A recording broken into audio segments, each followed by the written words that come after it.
నమస్కారం city news కి స్వాగతం. ముందుగా ముఖ్యాంశాలు.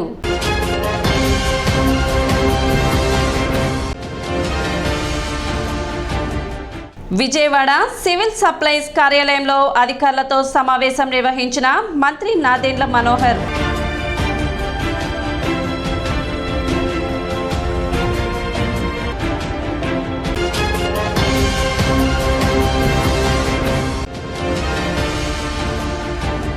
తెనాలి పురపాలక సంఘం ఆధ్వర్యంలో డయేరియాపై అవగాహన ర్యాలీ.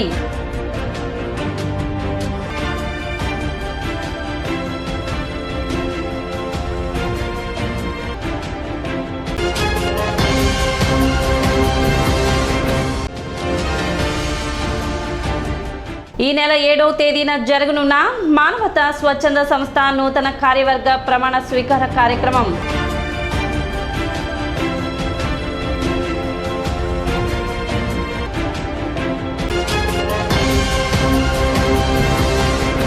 ఆహారం, పౌర సరఫరాలు మరియు వినియోగదారుల సేవా మంత్రివర్యులు నాదెండ్ల మనోహర్ విజయవాడలోని సివిల్ సప్లై కార్యాలయంలో సివిల్ సప్లై అధికారులతో మరియు డిస్ట్రిక్ట్ మేనేజర్లతో వీడియో కాన్ఫరెన్స్ సమావేశం నిర్వహించారు. ప్రజలు మంచి తీర్పుని ఇచ్చారు, దానిని గౌరవించి పనిచేయాలని తెలియజేస్తూ దిశానిర్దేశం చేశారు. ధరల పెరుగుదల, వాటి నియంత్రణపై వర్తకులతో సమావేశం, వారితో సత్సంబంధాలు, అక్రమ రవాణాపై కఠిన చర్యలు, ప్రతి వారం రివ్యూ నిర్వహించడం, ధాన్యం కొనుగోలు విషయంలో రైతులకు ఇబ్బందులు లేకుండా చూడటం, లీగల్ మెట్రాలజీ వ్యవస్థను పటిష్టం చేయడం, రాష్ట్రం అప్పులలో ఉన్నా కూడా రాష్ట్ర ప్రభుత్వం ఏర్పడిన 15 రోజుల్లోనే ముఖ్యమంత్రి 1000 కోట్ల రైతుల బకాయిలు రిలీజ్ చేశారు. అదేవిధంగా బ్యాంకుల్లో ఉన్న అప్పు 2000 కోట్ల వరకు క్లియర్ చేశారని పేర్కొన్నారు. ధాన్యం మాఫియాలు అరికట్టాలి, బియ్యం, కందిపప్పు, పంచదార మంచి నాణ్యతతో పేద ప్రజలకు పంపిణీ చేయాలని అన్నారు. We will make our work do the talking in coming days under your leadership and guidance, and I request all the DSOs, DMs and legal metrology మీరు ముగ్గురు కలిసి కూర్చొని మాట్లాడడం మొదలు పెట్టాలి. అది డిఎస్ఓ సబ్జెక్టు, ఇది డిఎం సబ్జెక్టు, అది వేరు ఇది వేరు అని కాకుండా మిమ్మల్ని ఇబ్బంది పెట్టి ఇంత దూరం ప్రయాణం చేయకూడదని మన కొత్త కమిషనర్ గారు తీసుకున్న నిర్ణయాన్ని నేను మనస్ఫూర్తిగా అభినందిస్తున్నాను. సో వీడియో కాన్ఫరెన్స్ ద్వారానే మీ అందరితో మాట్లాడి భవిష్యత్తులో మన ప్రణాళిక ఏంటి, మనం ఏ విధంగా పనిచేసుకుంటూ ముందుకెళ్దాం, ఆ టీమ్ స్పిరిట్ ఎట్లా రావాలి మన అందరిలో 4 మాటలు మీతో పంచుకోవడానికి నన్ను కూడా ఆహ్వానించడం జరిగింది. సో ముందుగా సిద్ధార్థ్ జైన్ గారికి, అదేవిధంగా వీరపాండ్యన్ గారికి మనస్ఫూర్తిగా నేను ధన్యవాదాలు తెలుపుకుంటున్నాను. 2-3 అంశాలు మీతో ప్రత్యేకంగా మాట్లాడాలి ఈ రోజున, ఎందుకంటే మీరందరికీ కూడా చాలా బాధ్యత ఉంది క్షేత్రస్థాయిలో. ఈ వ్యవస్థ ప్రక్షాళన జరగాలన్నప్పుడు ప్రతి ఒక్కరూ కూడా అంకిత భావంతో పొరపాట్లు ఎక్కడ జరుగుతున్నా కూడా ఆ పొరపాట్లు సరిదిద్దుకునే సమయం ఖచ్చితంగా ఆసన్నమైంది.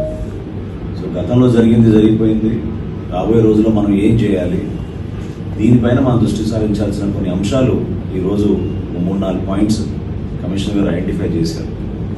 అందులో ముఖ్యంగా ముఖ్యమంత్రి గారు మొన్న 3 రోజుల క్రితం మమ్మల్ని సమీక్షించినప్పుడు ఎందుకు ధరలు ఈ విధంగా పెరుగుతున్నాయి, గత సంవత్సరంతో పోల్చుకుంటే సామాన్యులు ఇబ్బంది పడుతున్నారు, వీటిపైన మనం ఒక నిర్దిష్టమైన ప్రణాళిక సిద్ధం చేసుకున్నామని మాకు శ్రీ ప్రజ్ఞానంద సరస్వతి బాలస్వామీజీ ఆధ్వర్యంలో శ్రీ నవగ్రహ సహిత శ్రీ నక్షత్ర సంపూర్ణ శాంతి మహాయజ్ఞం వైభవంగా కొనసాగుతున్నాయి.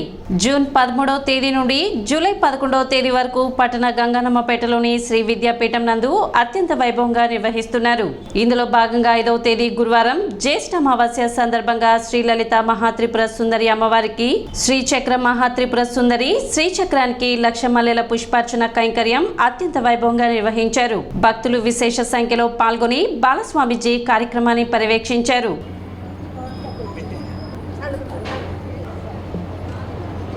అమ్మవారిని 3 మార్లు శ్రీమాత్రే నమః అంటూ చెప్పండి. అందరూ కూడా శ్రీమాత్రే నమః.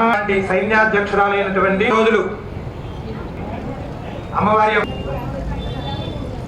అమ్మవారి యొక్క అనుగ్రహం కోసం మనం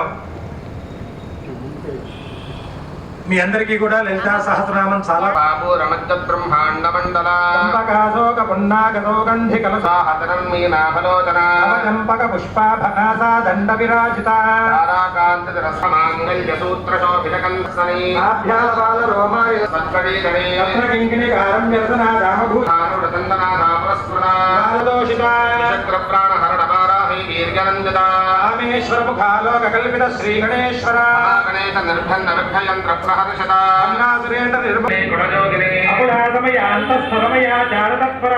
విద్యా వ్యవస్థలో మార్పులకు శ్రీకారం చుట్టి రాష్ట్రంలో విద్యా వ్యవస్థను మరింత మెరుగుపరిచేందుకు ముఖ్యమంత్రి నారా చంద్రబాబు నాయుడు విద్యాశాఖ మంత్రి లోకేష్ పటిష్ట చర్యలు తీసుకుంటున్నారని వేమూరు ఎమ్మెల్యే నక్కా ఆనంద్ బాబు అన్నారు. పాఠశాల విద్యార్థులకు విద్యా కిట్లు పంపిణీ కార్యక్రమంలో భాగంగా శుక్రవారం వేమూరు ఎన్టీఆర్ విగ్రహం వద్ద విద్యార్థులకు కిట్లు పంపిణీ చేశారు. ఈ సందర్భంగా ఎమ్మెల్యే ఆనంద్ బాబు మాట్లాడుతూ గత జగన్ పాలనలో విద్యా వ్యవస్థని అన్ని రకాలుగా భ్రష్టు పట్టించారని అన్నారు. ఉపాధ్యాయులను వైన్ షాప్ దగ్గర గత ప్రభుత్వం కాపలా పెట్టి ఉపాధ్యాయ వ్యవస్థను అగౌరవపరిచిందని విమర్శించారు. చంద్రబాబు నాయుడు ప్రభుత్వంలో ఉపాధ్యాయులను గౌరవిస్తూ విద్యా వ్యవస్థను మెరుగుపరిచేందుకు చర్యలు తీసుకోవడం జరుగుతుందని వివరించారు. రాబోయే రోజుల్లో తల్లికి వందనం కార్యక్రమం ద్వారా ఎంతమంది విద్యార్థులు ఉంటే అంతమందికి 15,000 రూపాయలు చొప్పున అందించడం జరుగుతుందని తెలిపారు.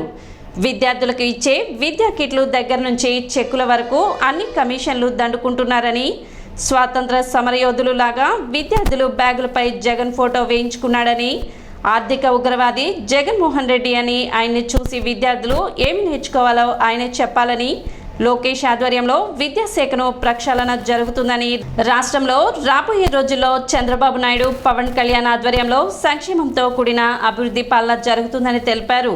ఈ సందర్భంగా నక్కా ఆనంద్ బాబు విద్యార్థులకు కిట్లు పంపిణీ చేశారు.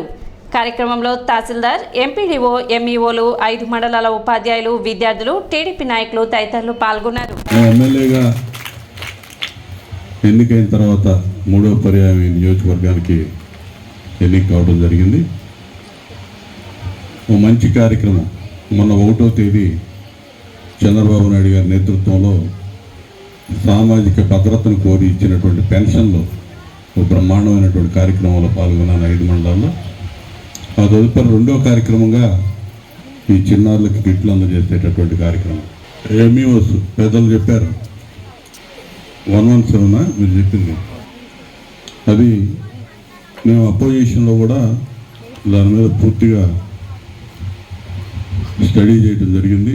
వారికి హామీ ఇవ్వటం కూడా జరిగింది చంద్రబాబు నాయుడు గారి నేతృత్వంలో.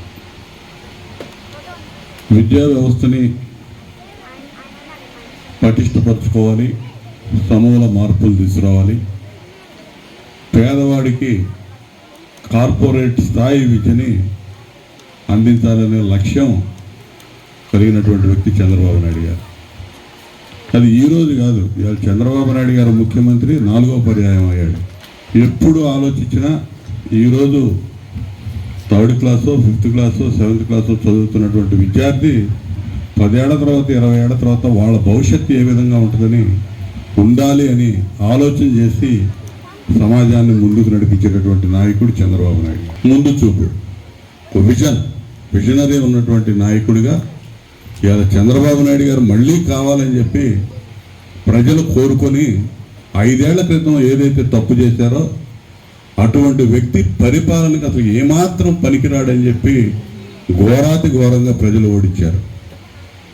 ప్రజాస్వామ్యం యొక్క గొప్పతనం ఏ విధంగా గెలిపించారో అదే విధంగా తరిమి కొట్టారు. ఎన్నికల్లో ప్రజాస్వామ్య విధంగానే ప్రజలు బుద్ధి చెప్పారు. సమాజ హితం కోరి పరిపాలన చేయాలి, ముందు చూపుతో పరిపాలన చేయాలి, అన్ని వర్గాల సంక్షేమాన్ని దృష్టిలో పెట్టుకొని పరిపాలన చేయాలి. సంక్షేమంతో పాటు అభివృద్ధి. ఈరోజు పెద్దలు చెప్పారు ఇందాక, ఇవాళ వర్షాకాలం వస్తుంది, అంటువ్యాధులు ప్రబలే ప్రమాదం ఉంది, జాగ్రత్తగా ఉండండి పిల్లలందరని. మన వేమూరు నియోజకవర్గంలో ఈ వైరస్ సీజనల్ ఫీవర్స్ కానీ సీజనల్ డిసీజెస్ మొట్టమొదటిగా వచ్చేది మన నియోజకవర్గంలో గతంలో. దానికి కారణం మనదంతా కూడా డెల్టా ప్రాంతం, నల్లరేగడి నేల. వర్షం పడితే మోకాళ్ళలోతు బురద, ఆ బురద నీళ్లు మురికి నీళ్ళు బయటికి పోవాలంటే 10 రోజులు టైం పట్టింది. అటువంటి పరిస్థితుల్లో ఈరోజు గ్రామంలో ఉన్నటువంటి పల్లెలన్నీ కూడా సిమెంట్ రోడ్లు మయమైందంటే ఆ రోజు చంద్రబాబు నాయుడు గారి సహకారంతో నేను ఆ రోజు నిర్మాణం చేసినటువంటి రోడ్ల వల్ల ఈరోజు కొంత తప్పించుకున్నాం. ఆ సీజనల్ డిసీజెస్ నుంచి కొంత రక్షణ పొందామంటే ఆ రోజు మనం చేసుకున్న అభివృద్ధి ప్రధాన కారణం అని చెప్పి నేను మీకు తెలియజేస్తున్నాను. టీడీపీ నాయకులు గుంటి వెంకట్ జన్మదిన వేడుకలను శుక్రవారం ఘనంగా నిర్వహించారు. వహబ్ చౌక్లోని ప్రైవేట్ ఫంక్షన్ హాల్లో నిర్వహించిన ఈ వేడుకలో టీడీపీ నాయకులు అభిమానులు పాల్గొని కేక్ కటింగ్ నిర్వహించి గుంటి వెంకట్ కు జన్మదిన శుభాకాంక్షలు తెలిపారు. భవిష్యత్తులో ఇలాంటి పుట్టినరోజులు మరెన్నో జరుపుకోవాలని, మరిన్ని పదవులు అలంకరించాలని పలువురు ఆకాంక్షించారు.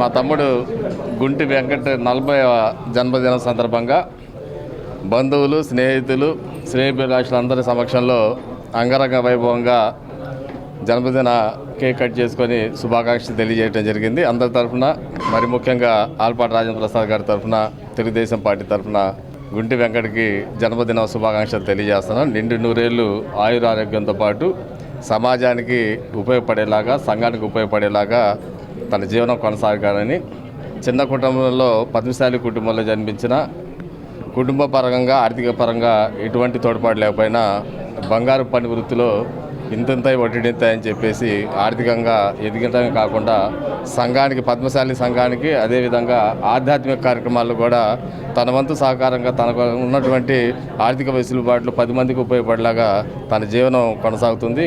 మా సోదరుడు గుంటి వెంకట్ 40వ జన్మదిన సందర్భంగా బంధుమిత్రులు, స్నేహితులు అందరితోటి కలిసి ఈ కార్యక్రమాన్ని ఏర్పాటు చేయడం చాలా సంతోషించదగ్గ విషయం. మరి ఆర్థికంగా ఎంతోమంది ఎదుగుతూ ఉంటారు, కానీ ఎదిగిన కొద్దీ ఒదిగుంటూ సమాజానికి, సంఘానికి ఉపయోగపడుతూ మరి సంఘ కార్యక్రమాల్లో కానీ, దైవ కార్యక్రమాల్లో కానీ తన వంతు వితరణని కొనసాగిస్తూ తన జీవితాన్ని కొనసాగిస్తూ ఉన్నాడు. ముందు కూడా అనేక భగవంతుని కార్యక్రమాల్లో, సంఘ కార్యక్రమాల్లో, సమాజంలో సేవ చేసే విధంగా భగవంతుడు అతనికి ఆయురారోగ్య ఐశ్వర్యాలు ఇవ్వాలని చెప్పేసి కోరుకుంటూ తెనాలి పురపాలక సంఘ ఆధ్వర్యంలో శుక్రవారం డయేరియాపై అవగాహన ర్యాలీ నిర్వహించారు. ఈ ర్యాలీని municipal chairperson Tadiboina Radhika, commissioner Bandi Seshanna జెండా ఊపి ప్రారంభించారు. మున్సిపల్ కార్యాలయం వద్ద నుండి గాంధీ చౌక్ వరకు కొనసాగిన ఈ ర్యాలీలో పురపాలక సంఘ అధికారులు, సిబ్బంది, ఆరోగ్య శాఖ అధికారులు, సిబ్బంది పాల్గొని ప్రజలకు డయేరియాపై అవగాహన కల్పించారు. డయేరియా నివారణకు ప్రజలు సామాజిక బాధ్యత వహించి సహకరించాలని కోరారు. డయేరియా పట్ల ప్రజలు అప్రమత్తంగా ఉండి తగు జాగ్రత్తలు తీసుకోవాలని సూచించారు. కాసి చల్లార్చిన నీళ్లను తాగాలని, పరిసరాలను పరిశుభ్రంగా ఉంచుకోవాలని పట్టణ ప్రజలకు సూచించారు.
గౌంధరిని అలాంటి కుళ్ళిపోయిన వ్యర్థాలు ఏమైనా ఉన్నా కూడా బయట వేసుకోవాలని కోరుతున్నాం. అలానే ఈ పిల్లలు అనేది బాగా చూసుకోవాలి కాబట్టి, ఎలాంటి అనారోగ్యం లేకుండా చూసుకోవాలి కాబట్టి దోమల తెర ఒకటి, హ్యాండ్ వాష్, ముఖ్యంగా పిల్లలకి ఏమన్నా పదార్థాలు పెట్టాలన్నా కూడా ముఖ్యంగా హ్యాండ్ వాష్ అనేది చేసి పిల్లలకి ఎలాంటి అనారోగ్యం పాలవకుండా చేయాలని కోరుకుంటున్నాను.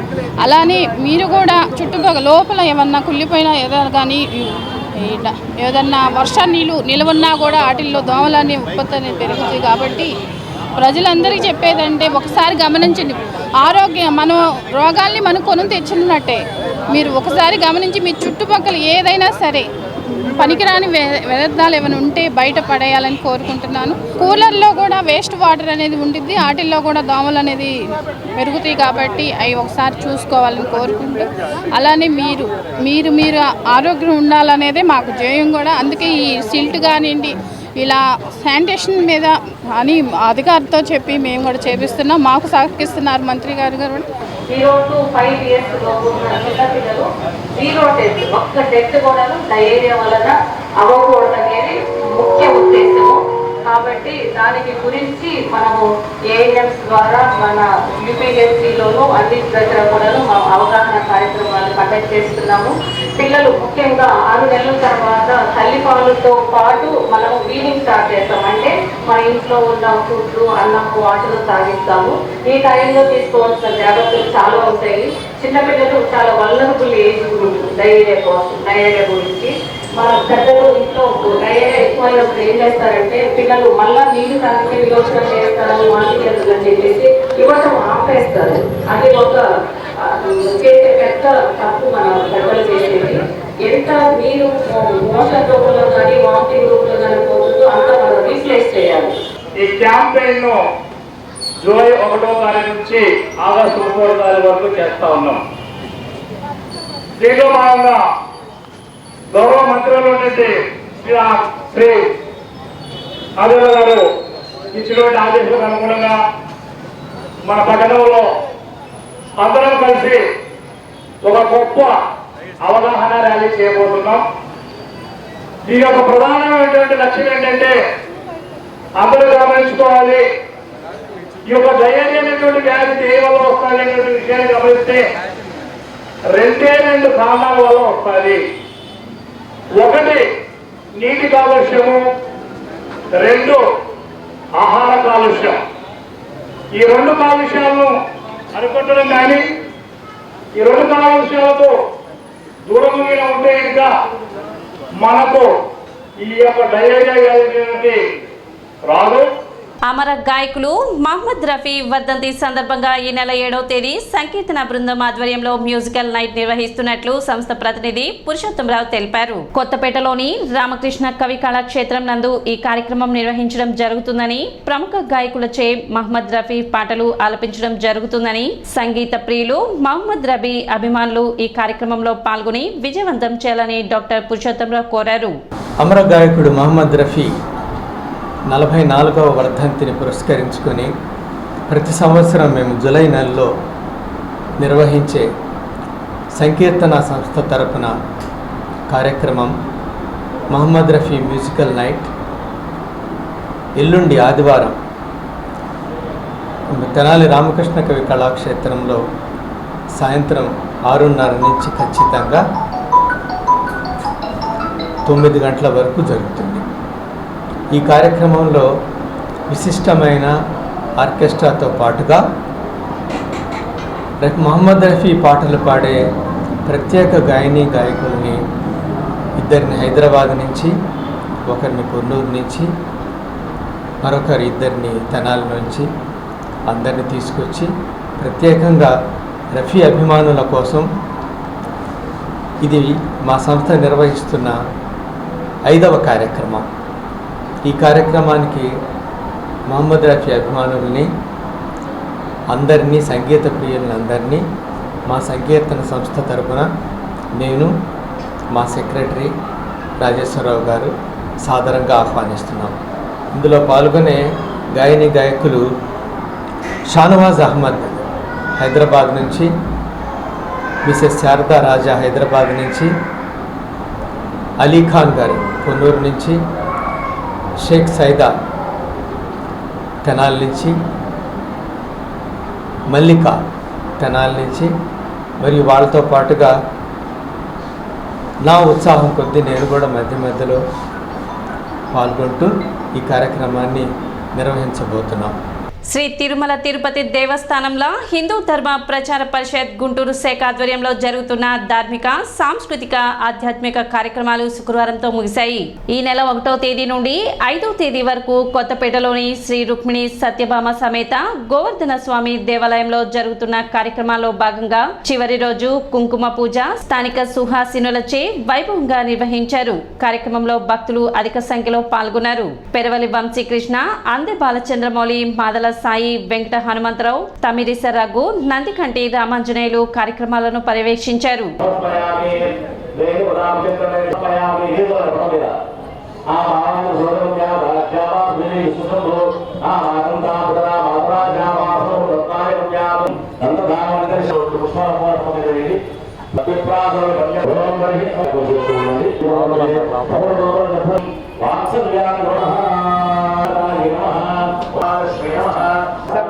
శ్రీ రుక్మిణి సత్యభామ సమేత గోవర్ధన స్వామివారి దేవస్థానం తెనాల్లో ఈరోజు తిరుమల తిరుపతి దేవస్థానం మరియు హిందూ ధర్మ ప్రచార పరిషత్ వారి ఆధ్వర్యంలో సామూహిక కుంకుమార్చన కార్యక్రమము ప్రస్తుతం ప్రారంభమైంది.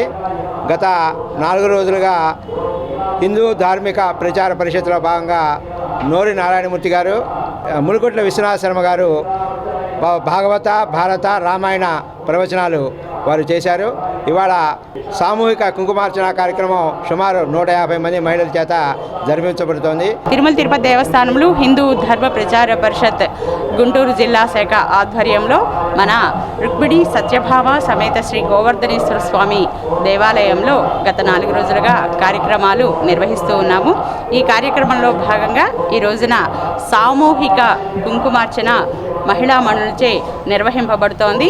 ఈ కార్యక్రమానికి పెద్ద ఎత్తున మహిళా మణులంతా కూడా హాజరయ్యారు. వారందరికీ కూడా తిరుమల తిరుపతి దేవస్థానం పక్షాన ధన్యవాదాలు తెలియజేసుకుంటూ మానవ జీవిత లక్ష్యమైనటువంటి ఏదైతే భగవంతుడిని ఆశ్రయించాలో దాని నిమిత్తం ధర్మ ప్రచారమే తిరుమల తిరుపతి దేవస్థానం తన అజెండాగా పెట్టుకుంది. ఆ ధర్మ ప్రచారం నిమిత్తం ఈ అనేకమైనటువంటి కార్యక్రమాలు నిర్వహిస్తుంది. దానిలో భాగంగా ప్రవచనాలు, భజనలు, సామి కుంకుమార్చనలు, ఇతరత్ర కార్యక్రమాలు, పర్వదినాలు, వార్షికోత్సవాలు లేకపోతే మాసాల సందర్భంగా నిర్వహిస్తూ ఉంటారు. ఈ నెల 7వ తేదీ మానవతా స్వచ్ఛంద సేవా సంస్థ 2024-25 నూతన కార్యవర్గ సభ్యుల ప్రమాణ స్వీకార మహోత్సవం జరగనుంది. శుక్రవారం సుల్తానాబాద్లోని కుమార్ పంప్స్ సత్సంగ్ సమావేశ మందిరంలో సభ్యులు ఈ మేరకు సమావేశం నిర్వహించారు. అధ్యక్షుడిగా కటకం వెంకటప్రసాద్, ఉపాధ్యక్షులుగా పి శ్రీనివాసరావు, సెక్రటరీగా బి వెంకటేశ్వరరావు, ట్రెజరర్గా ఎస్వి శర్మ, జాయింట్ సెక్రటరీగా డివి సోమయ్య శాస్త్రి, మహిళా విభాగం అధ్యక్షురాలుగా కె కళ్యాణిలు ప్రమాణ స్వీకారం చేయనున్నట్లు మానవతా ఆర్గనైజింగ్ కమిటీ సభ్యులు తెలిపారు. ఈ కార్యక్రమంలో భాగంగా డాక్టర్ కొత్త శివరామకృష్ణ ప్రసాద్కి మానవతా లైఫ్ టైం అచీవ్మెంట్ అవార్డును ప్రదానం చేయనున్నట్లు చెప్పారు. ఈ నెల 7వ తేదీ సుల్తానాబాద్ కుమార్ పంప్స్ ఆవరణలో జరిగే ఈ కార్యక్రమాన్ని జయప్రదం చేయాలని కోరారు. మానవతా స్వచ్ఛంద సేవా సంస్థ 21 సంవత్సరాల క్రితం జంగారెడ్డిగూడెంలో వ్యవస్థాపకులు శ్రీ ఎన్ రామచంద్రరెడ్డి గారి ఆధ్వర్యంలో స్థాపించబడింది. 2024 నాటికి రాష్ట్ర వ్యాప్తంగా 112 శాఖలు, అలానే 76,000 మందికి పైగా సభ్యులతో ఆంధ్రప్రదేశ్ రాష్ట్రం మొత్తం ఈ సంస్థ సర్వీసెస్ అందిస్తుంది. 2023 జూలై మొదటి వారంలో తెనాలి మానవతా శాఖ స్థాపించడం జరిగింది. ఈ జూలైకి మొదటి సంవత్సరం పూర్తి చేసుకున్న సందర్భంగా జూలై 7 ఆదివారం కుమార్ పంప్స్ ఆవరణలో ఉన్న సత్సంగ్ హాల్లో ప్రథమ వార్షికోత్సవం జరుపుకోవడం జరుగుతుంది. ఈ సంవత్సరం మొట్టమొదటిగా తెనాలిలో మానవతా లైఫ్ టైం అచీవ్మెంట్ అవార్డుని ప్రముఖ కంటి వైద్య నిపుణులు తన జీవిత కాలంలో కొన్ని వేల మందికి ఉచిత కంటి పరీక్షలు, చికిత్సలు, ఆపరేషన్ చేసిన గొప్ప మహానుభావుడు శ్రీ కొత్త శివరామకృష్ణ ప్రసాద్ గారికి లైఫ్ టైం అచీవ్మెంట్ అవార్డు 7వ తారీఖు ప్రదానం చేయడం జరుగుతుంది. ఈ కార్యక్రమంలో కొలసాని రామచంద్, కొత్త సుబ్రహ్మణ్యం, శ్రీనివాసరావు, ఓంకార్ ప్రసాద్ తదితరులు పాల్గొన్నారు. తెనాల్లో మానవతా సంస్థ ఏర్పడి సంవత్సరమైన సందర్భంగా మానవతా సభ్యులందరికీ అట్లాగే మానవతా కమిటీలో పనిచేస్తున్నటువంటి మంచి కమిటీ సభ్యులందరికీ వారి ఉత్సాహం, వారి అందరి ప్రోద్బలం, వారి యొక్క సేవా తత్పరతతో ఈ కమిటీని నెక్స్ట్ ఇయర్ ఈ సంవత్సరం జూలై 7వ తారీఖు నాడు కమిటీని మళ్ళీ యాన్యువల్ డే జరుపుకుంటున్నాం. ఈ సందర్భంగా మా చైర్మన్ గారు చెప్పినట్టుగా డాక్టర్ కొత్త శివరామకృష్ణ ప్రసాద్ గారిని లైఫ్ టైం అచీవ్మెంట్ అవార్డుగా సెలెక్ట్ చేయడం జరిగింది ఈ సంవత్సరం.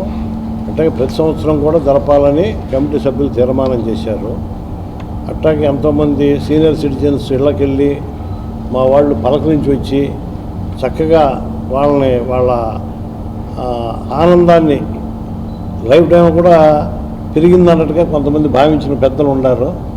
మానవత అనే సంస్థ మా చైర్మన్ గారు చెప్పినట్లుగా ఒక మహోన్నతమైన సంస్థగా రూపుదిద్దడానికి ఫౌండర్ చైర్మన్ రామచంద్రారెడ్డి గారు తన జీవితకాలాన్ని దారపోసి ఒక అద్భుతమైనటువంటి నవ సమాజం, కొత్త సమాజం స్థాపనలో ఆయన వంతు కృషి చేశారు.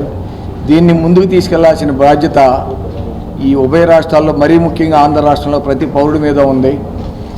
దీనికి మానవత చేసే కార్యక్రమాల్లో నేను కూడా ఒక సభ్యుడిని అయినందుకు కుంచవరం గ్రామంలో చైర్మన్ గారు, సభ్యులు, సుబ్రహ్మణ్యం గారు వీళ్ళందరి సహాయ సహకారాలతోటి ఒక అద్భుతమైన ప్రాంగణం, మానవతా ప్రాంగణం అనేది ఒకటి నిర్మించడం జరిగింది. అక్కడ మహిళలు ట్రైనింగ్ అవ్వడానికి శ్రీమతి అండ్ శ్రీ కొత్త సుబ్రహ్మణ్యం హాల్, అట్లానే లైఫ్ స్కిల్స్ పిల్లలకి నాన్ ఐటీ జాబ్స్కి, ఐటీ జాబ్స్కి ఈ కొలసాని సీతారామమ్మ మెమోరియల్ హాల్, దాన్ని ఇట్లా ఎంతోమంది యువతకి ఉద్యోగాలు వచ్చే విధంగా తయారు చేయటం. సిటీ న్యూస్ ముగించే ముందు ముఖ్యాంశాలు మరోసారి.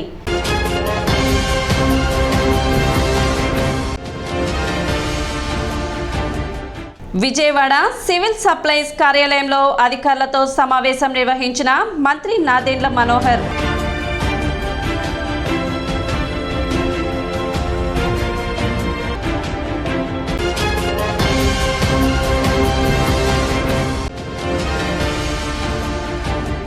తెనాలి పురపాలక సంఘం ఆధ్వర్యంలో డయేరియాపై అవగాహన ర్యాలీ.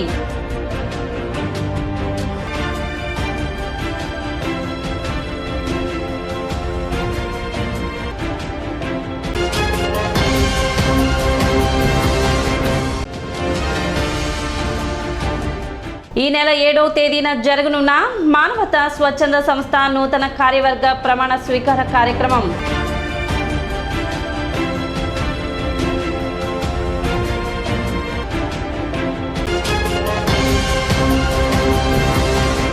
సిటీ న్యూస్ ఇంతటితో సమాప్తం. నమస్కారం.